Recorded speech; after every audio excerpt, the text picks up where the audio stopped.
Picture this, signing glyphs right outside the vector. Any girl in the world you can get next to. Have her and girls are laid back in sweats. Being on stage, collecting those checks. Everything got a price, that's right. What would you give to spend a day in the life? Platinum and ice, champagne flutes. Damn, they sound nice. Hello everyone, it is your podcast host Chris M from the School of Struggle, here to chat to you guys today with a very, very, very special human, someone I've just been introduced to, but I've spent the past 30 to 40 minutes knocking back about 30 coffees with her. She's such a high energy person. Her name is Vanessa Calafiore. Did I say that right? Yes, you did. Fucking thank God for that. I've just been introduced to her by a friend, Sam Greco. And, mate, I'm a little bit blown away by the story that she's given me so far, too. She's quite an inspirational person. You can take motivation away from her in any way that you see fit at the same time, too. But I'll give you a bit of a rundown of what I know about her so far. She's a musician. She's a sculptor, a YouTuber, a bodybuilder now. Something that most people, if you know who she is, would have no idea how she did in the first place.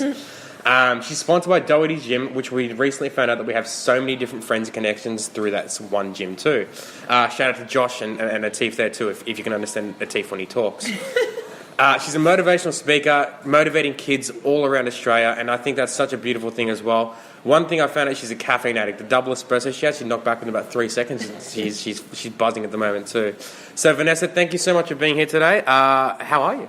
I'm well. Thank you for having me. My absolute pleasure. I think it's this will be such a good podcast for so many different people too, because I think you've got such a great story, and I think some of the stuff you can provide is something. It's very unique. Not many people would be able to provide value on these specific topics and stuff too, right? So, Vanessa, you were born with what some may see as a quote unquote disability, right? Mm-hmm. You know what I mean? So, how would you explain what your disability is like to the rest of the world at the same time too? So you were born with no hands and no feet, right? So give us a little bit of a rundown of how firstly who you are, and how you've come to be the person you are today with this quote unquote disability too. You know what I mean? So if anyone ever spoke to you, they would have no fucking clue that you have the quote unquote disability, right? So it's an amazing place, and I think I take motivation from that too. So. Again, thank you, and let's hear a bit of your story. Thank you. Well, I was born without hands and feet, and there was no medical reason for that. It's just something that popped out as a big surprise. I came out with no hands and no feet. Yeah, right. And then about, how old would I have been? About more like 4 or 5, I was getting some prosthetic legs made, and they asked, does it hurt anywhere? And obviously the dialogue around getting new legs made with a kid is you kind of have to ask questions in a roundabout way, because they don't know that they're being fitted for legs and that there's aches and pains. And so they were asking me, where does it hurt? And then they actually found out through some questioning that I was living with chronic pain, because I said, oh, it always hurts. What are you talking about? And they were like, on the prosthetic leg. And then through some tests and stuff, I also live with chronic pain in my legs due to just the way that they were formed and grew, because I have my whole leg. So I've lived with that my whole life, and it seems to kind of get worse as they get older, and the pain does. Wow. Because I'm hard on my body. I like to I put it through I know that. Just in the conversation we had before, I don't let it stop you live to the edge, right? Like I fucking love much. it. It's great. And I'm always doing more and being more. Good. You should always be your best version of yourself. 100%. I couldn't agree more. I think you're only limited to what you tell yourself in your mind. Well, every time you stop, it's usually from a limiting belief, right? Exactly. And so, grew up with a disability, and like I was saying to you earlier, that I never was bullied for that. It's always something that I kind of share with people, because people are like, wow, and it's like, well, I was never insecure about that. I really believe that I was meant to be on this earth without hands and feet. It just feels like who I am. It's part of my identity. But I was bullied. I was a fat kid. My largest, I weighed around 130.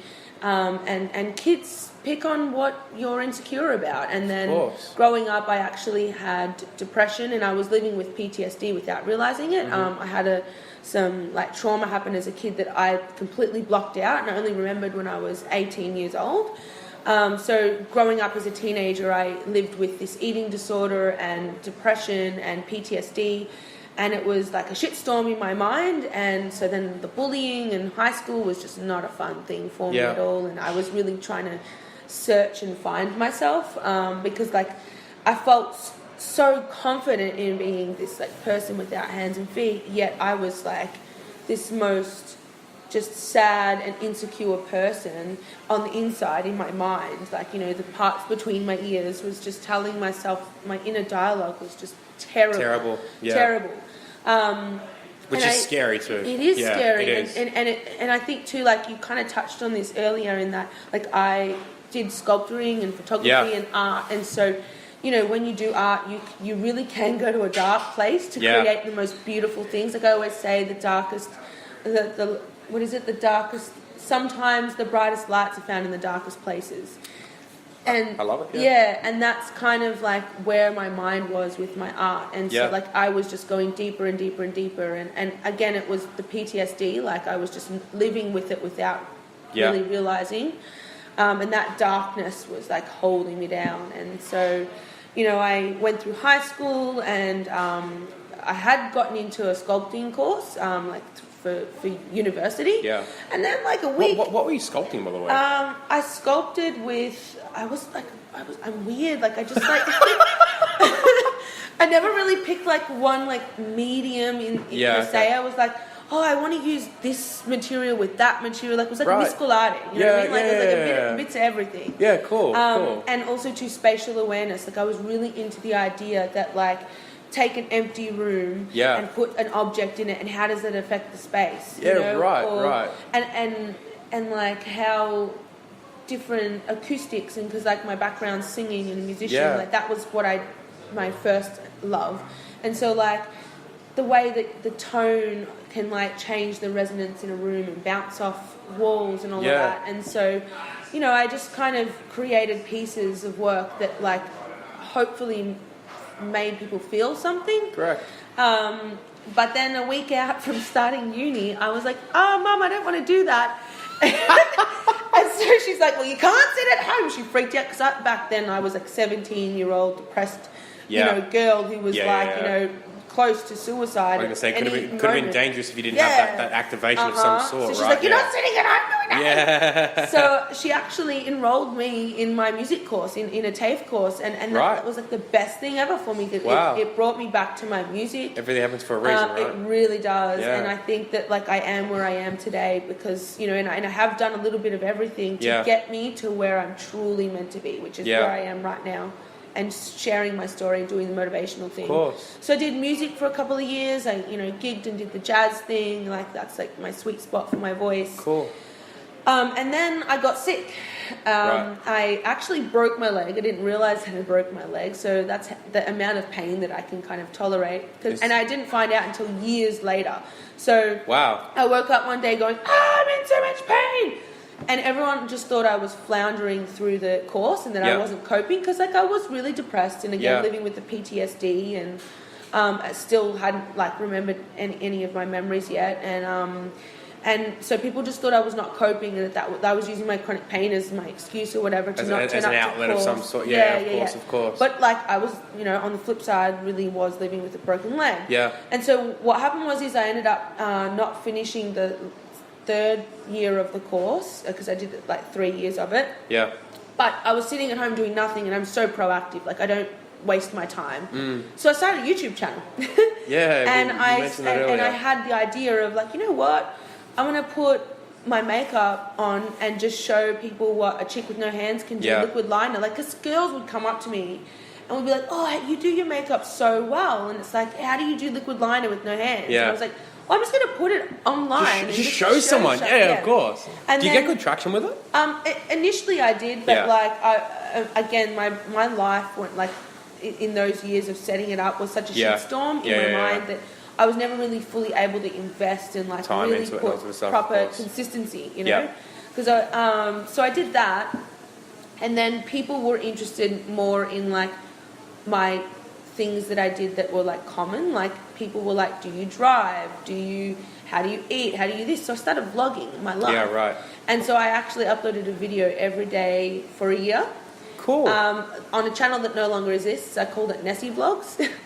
And I literally filmed, edited, uploaded for daily for 366 days. I just spoke about how I couldn't do that once a week, and you're doing it daily. Yeah, I did it daily. I didn't go to bed, but like I'm an insomniac in general, but I didn't go to bed before 4 once that year. Wow. Because you're editing, and also just from what I've already learned about you, I assume that you wanted it to be perfect too. It was perfect, yes, and I really enjoy editing, and also too, I was getting sober that year. Yeah, of course. So because I'm living with chronic pain, and then I started counselling, and I remember sitting in counselling going, am I addicted to pain meds? Right. Like it was not something that I didn't know that I was addicted. Like as you heard my story, 5 years old, I was living with chronic pain, so people would give me pain meds. Correct.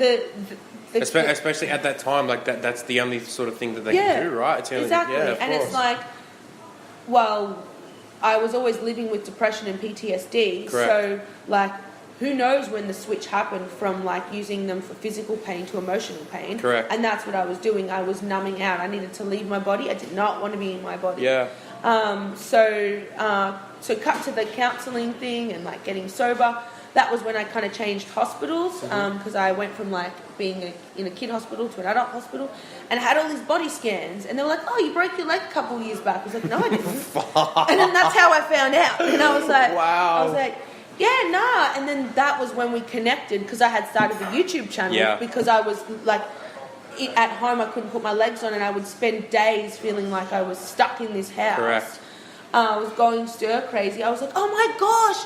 I really was like in a lot of like, what a badass. I could walk. I've walked on a broken leg and then fused my perineal nerve. Wow. Because obviously I didn't get the leg broken and set properly and stuff. Correct. And so now I have an additional issue to add on to my all already screwed up leg. to add to all, of course. So that's kind of how that happened, and then I kind of got healthier and happier in my mind. By that point I had remembered the memories of what triggered the PTSD. Right. So I was dealing with all of that. Yeah. And in the thick of all this already. Yep. Which was like reliving it twice. The second time round was more screwed up than actually living it. Of course, because it's haunting, right? Like, and like you have the body experience, whereas the first time round, as a kid, I just left my body and was like, So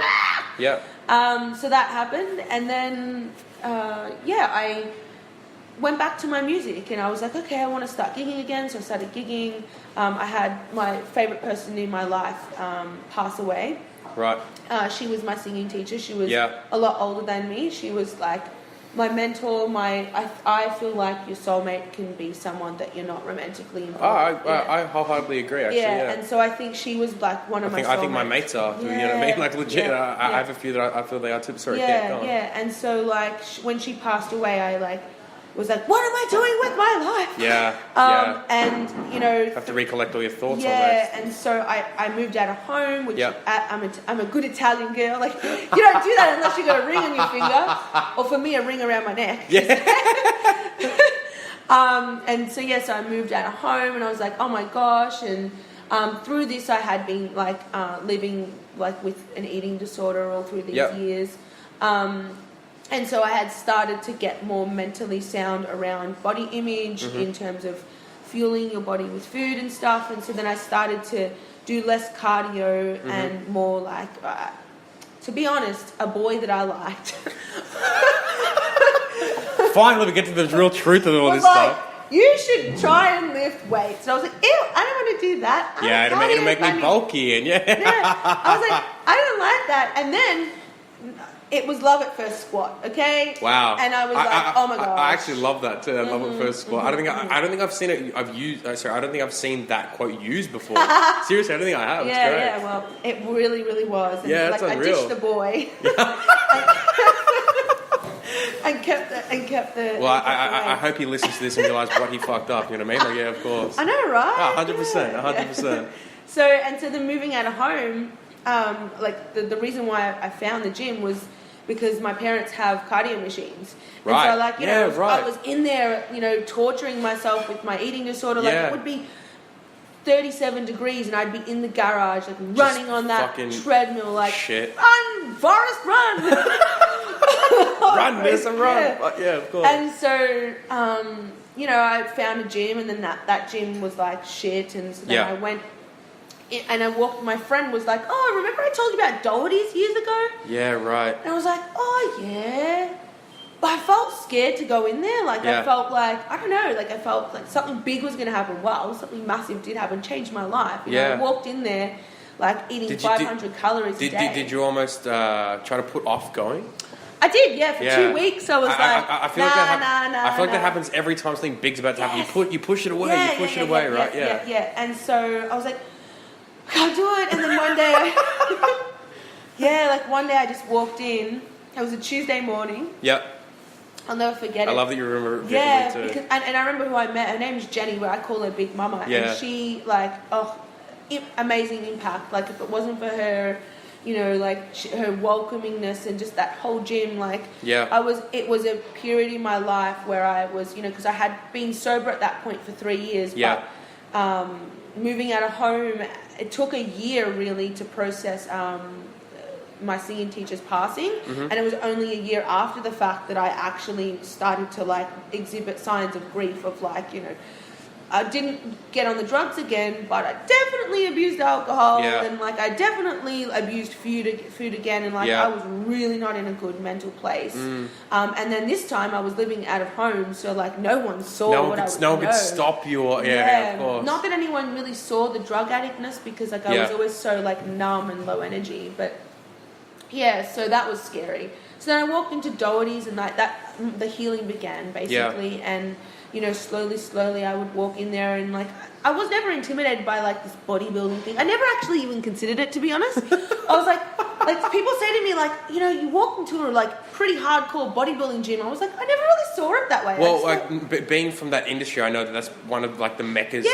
bodybuilding in this country. I was like, well, okay.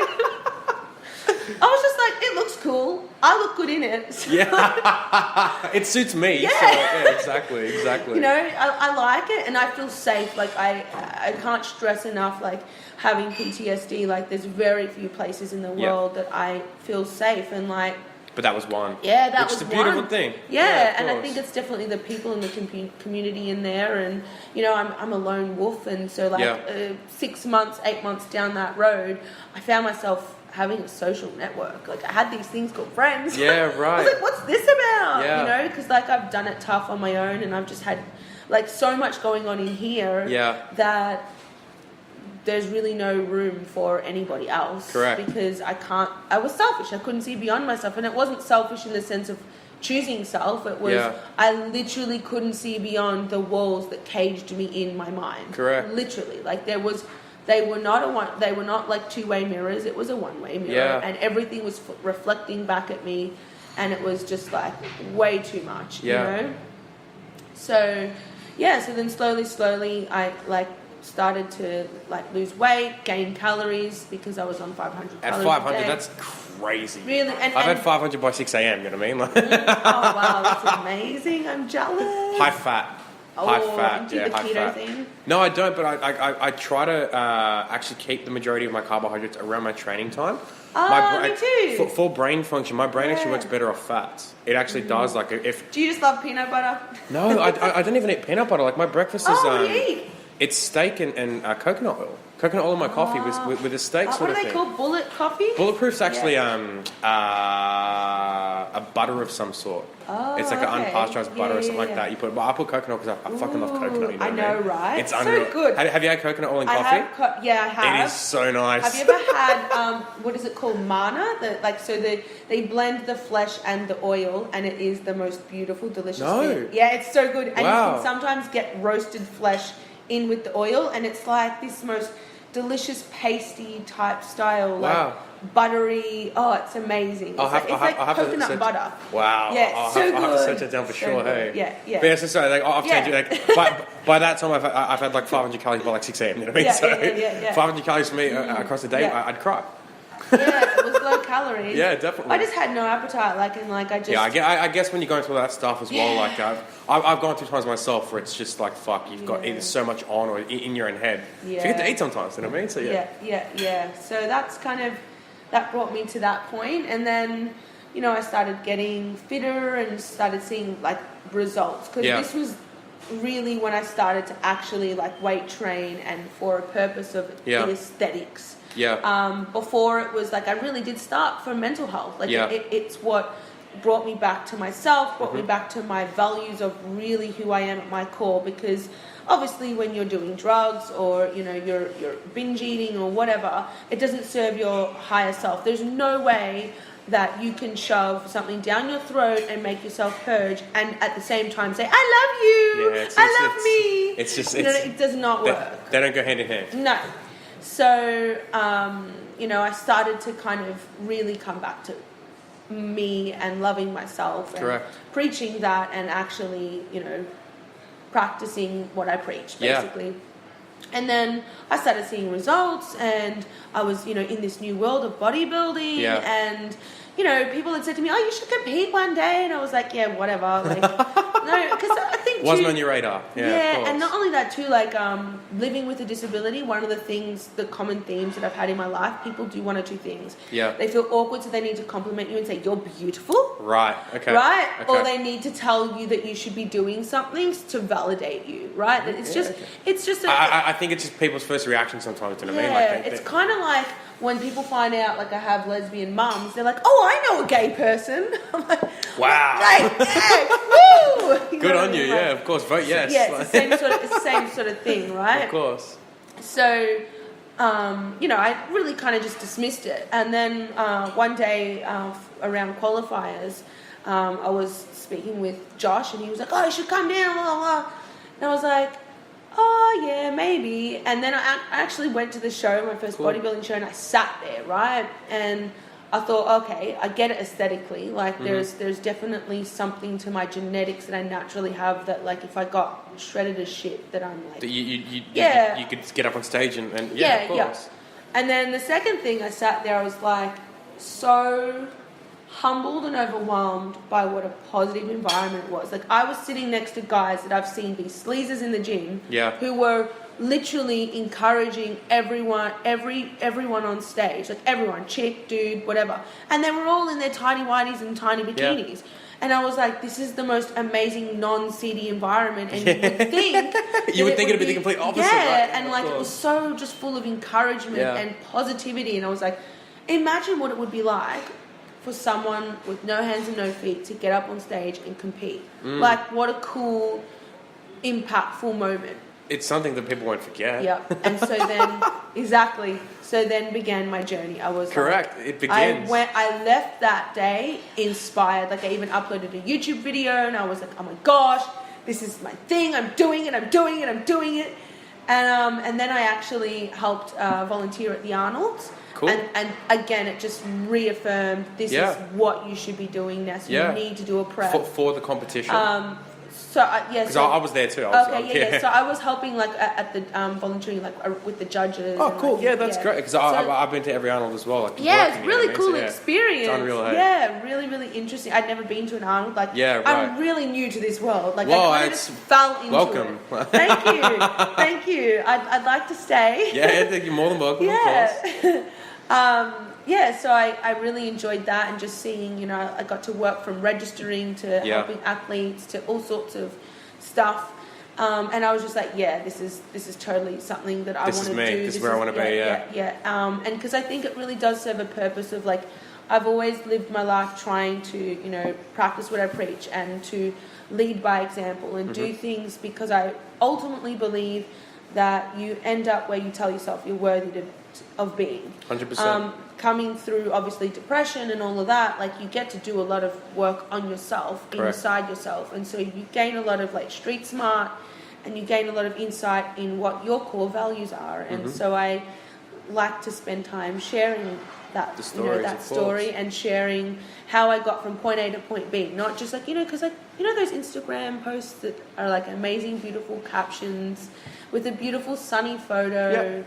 And it's just like, no one actually explains about the part in the middle. And it's like... no one explains a grey area where you fucking hated life for so... And I'm like, come to my grey. To get there, yeah, exactly. Come to my grey. Like that's why I'm so, like, open and honest about, like, if someone asks me what was prep like, you know what I mean? Like, that I'm real. Like, someone, like, at the moment, I'm doing the reverse dieting and I'm coming out of comp and I'm putting a couple of kilos on, and people are, like, expecting me to say...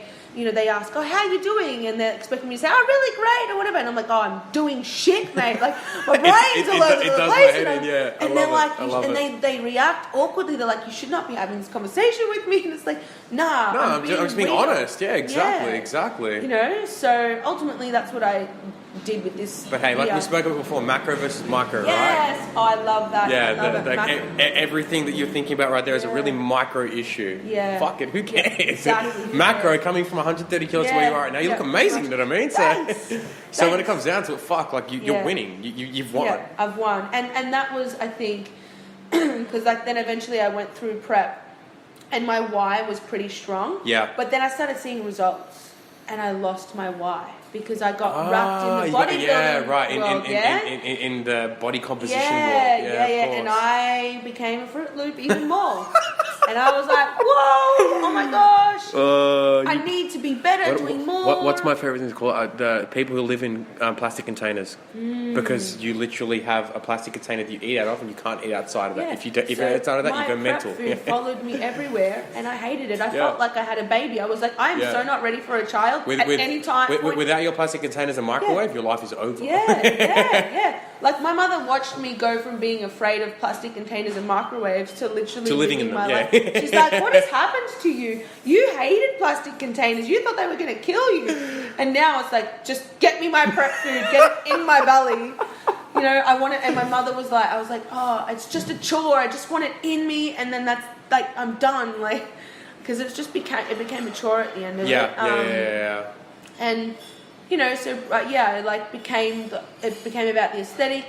And then I needed new legs at one point through prep because my legs had gotten so big for me because I had lost a lot of weight by that point. And then, aesthetically they weren't right for stage and for bodybuilding because when I got those legs made, they weren't I wasn't a bodybuilder. Yeah, so, you had no thought about that. No, right, exactly. I was a musician. The most exciting thing I did on stage was like a twirl. Yeah. You know what I mean? So I went and I through a friend I got a Channel 7 interview and we put the word out there for a GoFundMe. I was told about a story for this yesterday, please, And this is what I was saying to you, when you believe in yourself and your dream, it just comes. others believe for you, 100%. with you, and it's like a community thing. 100%. It's beautiful.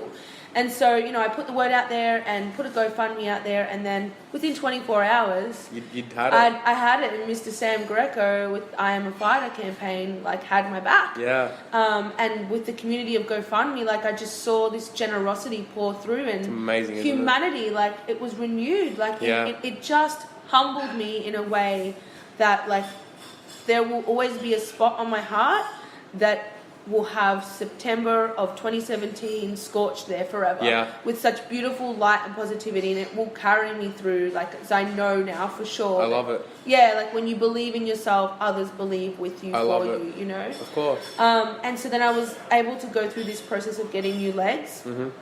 But what it ultimately did that moment was bring me back to my why.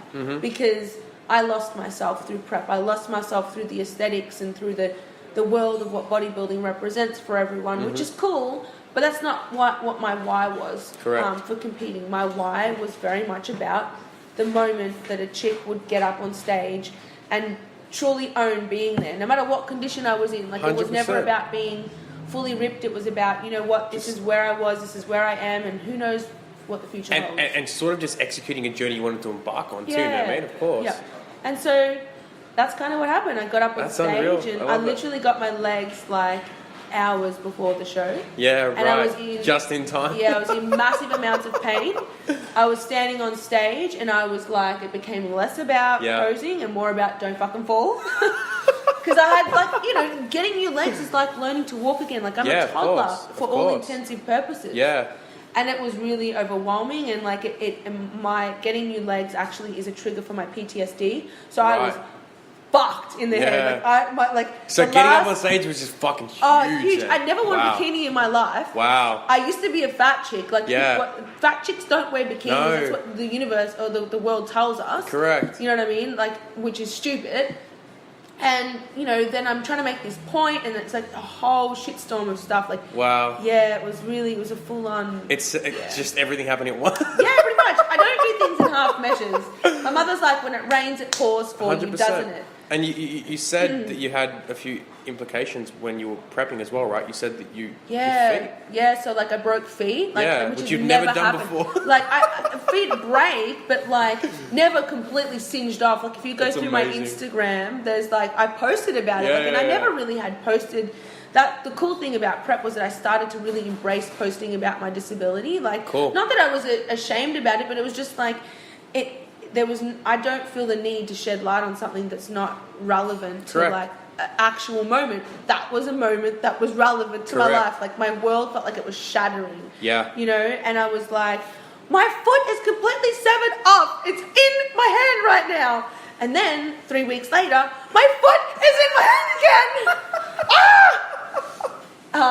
And I just felt so alone. Yeah. But it did serve a purpose. Yeah, of course. In that I learned how to lean on people. I learned that you can have a little group of like people in your inner circle that you've got to be really disconcerting about. Like I'm talking, you're lucky if it's 1 or 2 people and you lean on them and you be okay with that. Yeah. And you truly like feel blessed to have those people, and that's what I realized I have people in my life that truly want to be there for me, and I would not have survived prep without one of my best mates and my family, like at all. They literally got this Fruit Loop through, and I didn't become a soggy piece of cereal. Alright, I stayed nice and dry and toasty for show day. I can guarantee that you aren't a Fruit Loop. You're fucking strong as shit. I love it. It's fucking amazing. Yeah. So and that brings us to today, And like to the day when I'm fucking so grateful that I got to meet you too. So thank you so much for this. So like through all that, like you mentioned to me in the conversation we had earlier with the journey you wanted to embark on and the motivational speaking and all this stuff. You told me that you love seeing people's aha moment. What was your aha moment where you wanted to start helping others through your own? I can count it down to 2 things. Mm-hmm. Back in high school, they made us do a social volunteer thing. So you go and you do like a week volunteering at a non-for-profit organisation or like a foundation or whatever. And in typical Vanessa fashion, I did things my way. So I was like, of course you did. Yeah, and so I was like, well, I'm going to my hospital. Yeah. Because like I grew up in hospitals. Like that was my safe place, happy place, and like we've got to put it in perspective. I was in like Vanessa depression land. Like I was like, life sucks. Yeah. And so the hospital equated one of my safe places, right? Which if we think about it, very few places in the world have felt safe for me. Correct. So that's where I went. I got my way, and so So I'm volunteering, and then this little kid like comes up to me and he goes, "What can you do?" And I'm like, "Oh, I just, I had this like really frank conversation with this like 4-year-old kid. I can do everything." He was asking me really weird questions. Can you eat? Can you this? Can you that? And I was like, "Yeah," and I can drive and whatever, and like ask all these questions. Yeah. And he goes, "Thank you." I'm like, "Okay, no problem, kid." And he's like, "My brother's got no hands and no feet." And like, no feet. He's like, "My brother's got no hands, and I was really worried that he wouldn't be able to do anything." And and that was my aha moment. I was like, if I hadn't have been open and had patience to like answer this kid's questions and go on that little journey wherever his brain was going, I wouldn't have like made that I saw instant relief from it was like someone was giving him medicine. And like instant relief, like just his shoulders relaxed, like he was like not stressed, and I was like, oh, Wow. I get it. The That's so impact of powerful. word, I love it. the I love impact it. of, and that was one of the few times that I kind of was like, the way you articulate yourself has power. 100%. 100%. That's such a nice story. Yeah. And then, I don't know, like, just through people telling me you have so much light, even though I was always so dark. Yeah. You know, people would always say, you're just such a go-getter, you're so positive, you say this. And so, like, there was such contrast in that for me because, like, I was, you know, a tortured artist. Like, I still kind of can be a tortured human being in my mind. But I think that, you know, for me, I always say the loudest voice in your mind should be one of positivity. Correct. It should be that you turn up the volume on and that you give that the most mic time to. And so, like, that and happiness is a daily choice. And so, of course, I started to get that and see what people were seeing in me, and then I was like, okay, I want to just share this. And then through YouTube as well, like the comments I would get, like someone said to me, by you sharing your struggle with food, I ate today. Wow. Like, whoa. Wow. You know what I mean? Like someone said to me, I felt less awkward in the world by knowing you exist. I know the feeling. Like some of the emails and stuff I get just from doing this. It's like it moves you sometimes. Yeah. It's Someone crazy. sent me Pop-Tarts from You're France. kidding me? Like, was it like a rare flavour too? no, it was just because it was just like because I was going on about Pop-Tarts, and it was like, it's like someone took time out of their day to try and make yours better, whatever it was, like to provide some form of value. Exactly, and like so, it's just I always think about it like a rippling effect, you know, and like a smile or positivity or something quirky or stupid can like impact someone that you'll never really know what it was 100%. doing, and so they're my why moments. My I love it. moments. I love it so much. Yeah. It looked like you mentioned yourself already in this in that little spiel. Then you said that what you say to yourself is so fucking powerful too, right? So you've had some shit happen. What do you say to yourself in a daily routine to make sure that you are fucking sound daily? You know what I mean? Like well, I think it's there's a lot to be said to start your day off positively. I 100%. know it's like a little cliche, but I honestly believe, like, set your phone to something that brings you joy to like wake up to, and then spend 5 seconds being happy, trying to smile or think of, like, even if it's just thinking of someone, like the person that you love, or like your mum if they bring you joy, or your dog or whatever, like try and have that as your first thought, because that sets up your day. 100%. I really believe that. 100%. There is such a thing as waking up on the wrong side of the bed. So I think that helps, like on like the daily thing. But then also too, like it is that grey matter. It is like every day you hustle with your mind. Every day you go, let's choose happy. Every day it's keeping yourself in check and having accountability for your thoughts. Like you're with yourself the most. Like no one. 100%. You're going to be. Your relationship with yourself is the longest one you'll ever have. Be honest with yourself about where you are every day. Sometimes you got to feel the feels of sad. Sometimes you feel the feels of happy.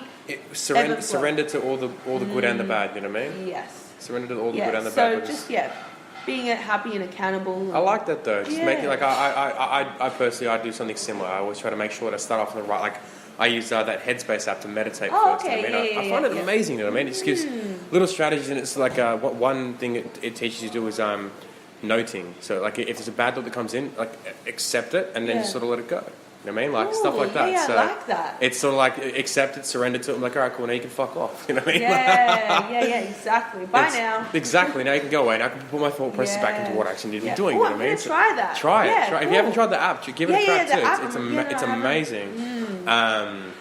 So 10 minutes in the morning I do that, and I find it amazing too. You know what I mean? So it just helps. Like it's almost like kung fu. Like you have to be so articulate in the way you do things at the same time too. It's really cool. Meditation's awesome. Like, it's fucking great. Yeah, it's amazing. Time in that. You can if you can learn to do it properly. Anyway, you know what I mean? Yeah. So you've fulfilled heaps, right? It's fucking great. Like what's the next dream that you want to fulfill? Because you spoke about this earlier. You said you're a dreamer. You're always a doer. You're a hustler. You're this. You're that. Like, so what's next? Other than writing your book, I'm going to hold you to that. Well, I hope so. Like I've got a colourful story. Exactly. You know? I I definitely want to do another prep. Cool. Apparently, I'm crazy enough to want to do it again. Fuck no, like, I think it'll be awesome. I think it'll be cool to do the Arnold. Yeah, definitely. So I'm actually, it's so weird to think. So I did a 20-week prep, right? Yeah. So this Sunday will be 20 weeks out from the Arnold. Right. Which is like insane to me. So shit, it is too. So I'm doing a 15-week prep, so it means that in 5 weeks I'll be in prep again. Which is like, everyone's already G'ing enjoy the up. They're pizza, like, right? Yeah, I know. Pizza and cookies. They're like, of course. I'm a cookie girl. You're a cookie I grew up girl? in the 90s. Yeah, okay? man, I grew up in the 90s too. I get it. Yeah, cookies. Everyone's about the donut life at this. Look, donuts are cool, but fuck, Yeah. you get like what are those Chips Ahoy ones that are fucking like triple stack cookies? Oh, they're fucking amazing. Yes, cookies are great. It was the first thing I ate coming out of prep. Oh yeah, that and the pizza you but could my epic cheat meal, not so epic. Yeah. But whatever. So I want to do another show. I want to do the Arnold. Cool. And like really just share my story and hopefully help be part of. Like, everyone says, I want to be a motivational speaker, and that's cool. Like that's what the job title is. Correct. But I actually just want to be that person that like truly lives her life and leads by example and is one of positivity and light, because I don't think that there's enough people in the world doing just that. I think that they get up on stage or they've got like a job to do, and then they're like, I'm off now, like my job's done, and it's like, correct. No, I well, think, as we mentioned that word before, it's quite selfish anyway, right? Like I don't think people use their story to help others, but I'm glad you are. It's great. Yeah, and just being real about where I am at any given day. Like I was saying before, people ask me how I am, and I tell them I'm like I'm real. Like shit today. I'm like life sucks, but hey, I'm here and I'm smiling. Exactly. I'm smiling and I'm doing what I got to do to get through it. Because you can choose happy. Like, exactly. You can have it. Like it's funny. Like I was saying to you earlier, you can still love yourself and have self-worth and have a shit day and feel bad. It doesn't all disappear. Like you don't unwind and undo all the work that you've done. You can if you believe that. Yeah. But if you go, okay, I'm having a shit moment. I'm having like a temper tantrum with myself. Let's acknowledge that. Let it go and like move on and like let's like get back on track. 100%. And look, we're sort of coming to the end of this. So I've got two last questions for you as well. If you interviewed yourself 5 years from now, what would you ask yourself? Ooh. 5 years from now. How's life treating you, love? What do you wish to achieve in that time at the same time too, right? Like what I wish to achieve.